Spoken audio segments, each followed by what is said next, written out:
मध्य प्रदेश के धार जिले में एक छोटा सा शहर है जहां लोग सामान्य जीवन जीते हैं। इसी शहर में एक दंपत्ति रहता था, देवकृष्ण और उसकी पत्नी प्रियंका। शुरुआत में उनकी शादी सामान्य थी।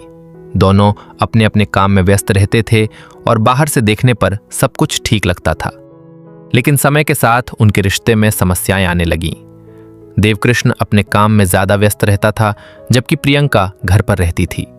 धीरे धीरे उनके बीच बातचीत कम होने लगी। छोटी छोटी बातों पर झगड़े होने लगे। पड़ोसियों के अनुसार उनके घर से कई बार बहस की आवाजें सुनाई देती थीं। प्रियंका अपने जीवन से खुश नहीं थी। उसे लगता था कि उसकी जिंदगी वैसी नहीं है जैसी उसने सोची थी। इसी दौरान उसकी जिंदगी में एक नया व्यक्ति आया, कमलेश। कमलेश से उसकी मुलाकात एक सामान्य तरीके से हुई थी, लेकिन धीरे धीरे दोनों के बीच बातचीत बढ़ने लगी।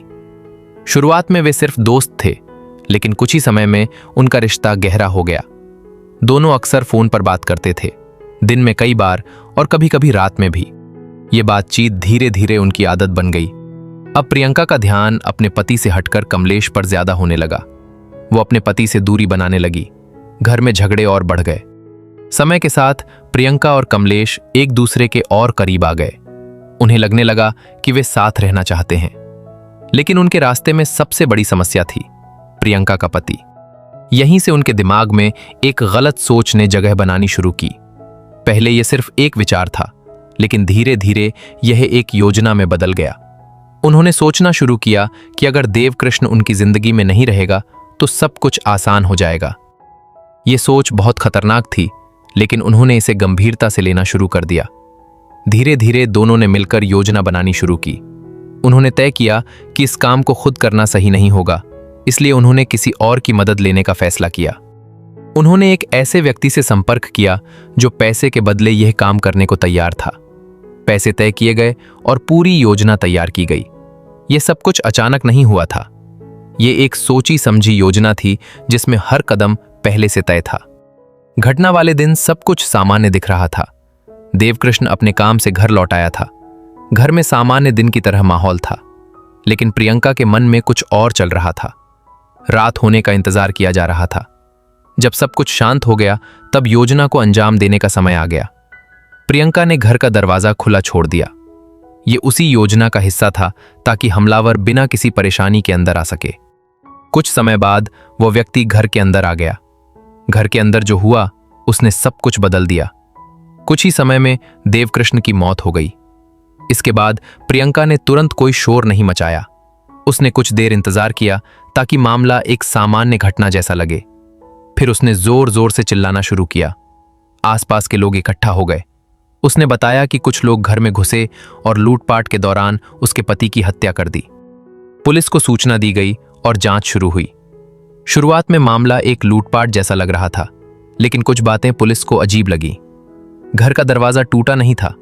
कई कीमती सामान अपनी जगह पर थे। यह सामान्य लूटपाट जैसा नहीं लग रहा था। यहीं से पुलिस को शक हुआ। पुलिस ने जैसे ही जांच शुरू की, उन्हें शुरुआत से ही कुछ बातें अजीब लगी। सबसे पहले उन्होंने घर का निरीक्षण किया। दरवाजा पूरी तरह सही था। कहीं भी तोड़फोड़ के निशान नहीं थे। अगर सच में लुटेरे आए होते तो वे जबरदस्ती अंदर घुसते, लेकिन यहां ऐसा कुछ नहीं था। इसके अलावा घर में कई कीमती सामान भी अपनी जगह पर ही थे। अलमारी खुली जरूर थी, लेकिन उसमें से कुछ खास गायब नहीं था। इससे पुलिस का शक और बढ़ गया। अब पुलिस को लगने लगा कि यह मामला साधारण लूटपाट का नहीं है। उन्होंने प्रियंका से पूछताछ शुरू की। पहले तो प्रियंका वही कहानी दोहराती रही कि कुछ लोग आए, लूटपाट की और उसके पति की हत्या कर दी। लेकिन जब पुलिस ने उससे अलग अलग तरीके से सवाल पूछे तो उसके जवाब बदलने लगे। कभी वो कहती कि 3 लोग थे, कभी कहती 2 थे। उसे ठीक से कुछ याद नहीं था। यह बात पुलिस को और भी संदिग्ध लगी। अब पुलिस ने पड़ोसियों से पूछताछ की। पड़ोसियों ने बताया कि पति पत्नी के बीच अक्सर झगड़े होते थे। कई बार आवाजें इतनी तेज होती थीं कि बाहर तक सुनाई देती थीं। इससे यह साफ था कि उनके रिश्ते में सब कुछ ठीक नहीं था। इसके बाद पुलिस ने मोबाइल फोन की जांच शुरू की। देवकृष्ण और प्रियंका दोनों के फोन जब्त किए गए। कॉल रिकॉर्ड्स निकाले गए। यहीं से मामला पूरी तरह बदल गया। पुलिस को एक नंबर बार बार दिखाई दिया। यह नंबर था कमलेश का। प्रियंका और कमलेश के बीच बहुत ज्यादा बातचीत हो रही थी, दिन में कई बार और कभी-कभी देर रात तक। सबसे हैरान करने वाली बात यह थी कि घटना वाले दिन भी दोनों के बीच कई बार बात हुई थी। अब पुलिस को यकीन हो गया कि इस मामले में कमलेश की भूमिका जरूर है। पुलिस ने तुरंत कमलेश को हिरासत में लिया। शुरुआत में उसने सब कुछ नकार दिया। उसने कहा कि वो सिर्फ एक दोस्त है और उसे इस मामले के बारे में कुछ भी पता नहीं है। लेकिन पुलिस ने जब उसके सामने कॉल रिकॉर्ड्स और लोकेशन डेटा रखा तो वो घबरा गया। उसकी बातों में भी बदलाव आने लगा। काफी देर की पूछताछ के बाद आखिरकार वो टूट गया। उसने स्वीकार किया कि उसका और प्रियंका का रिश्ता था। ये सुनकर पुलिस को अब पूरी कहानी का अंदाजा होने लगा। कमलेश ने बताया कि प्रियंका अपने पति से खुश नहीं थी।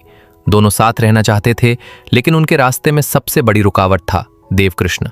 धीरे धीरे उन्होंने ये सोचना शुरू किया कि अगर देवकृष्ण नहीं रहेगा तो उनकी जिंदगी आसान हो जाएगी।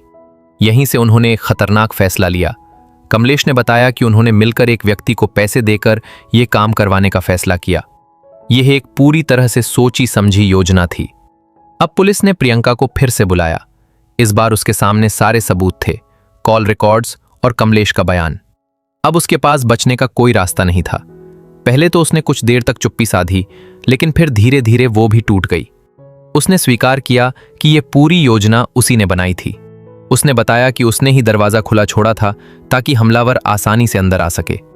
उसने ये भी माना कि उसने घटना के बाद जानबूझकर कुछ देर इंतजार किया और फिर चिल्लाना शुरू किया ताकि मामला लूटपाट जैसा लगे। अब पुलिस के सामने पूरी सच्चाई आ चुकी थी। ये कोई अचानक हुआ अपराध नहीं था, बल्कि एक सोची समझी साजिश थी। कुछ ही समय में पुलिस ने सभी आरोपियों को गिरफ्तार कर लिया। अब तक पुलिस के सामने पूरी सच्चाई आ चुकी थी। ये साफ हो गया था कि ये कोई लूटपाट नहीं थी, बल्कि एक सोची समझी साजिश थी जिसमें प्रियंका, कमलेश और एक अन्य व्यक्ति शामिल थे। तीनों को गिरफ्तार कर लिया गया और केस आगे की कार्रवाई के लिए अदालत में भेज दिया गया। जब मामला अदालत में पहुंचा तो ये खबर तेजी से फैल गई। काफी लोग इस केस के बारे में जानना चाहते थे, क्योंकि ये एक साधारण परिवार से जुड़ा मामला था। अदालत में पुलिस ने सभी सबूत पेश किए, कॉल रिकॉर्ड्स, मोबाइल लोकेशन, आरोपियों के बयान, जांच रिपोर्ट।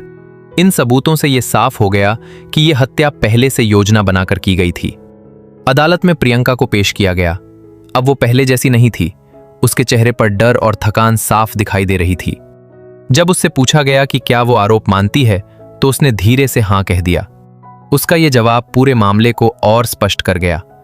कमलेश ने भी अदालत में अपना जुर्म स्वीकार किया।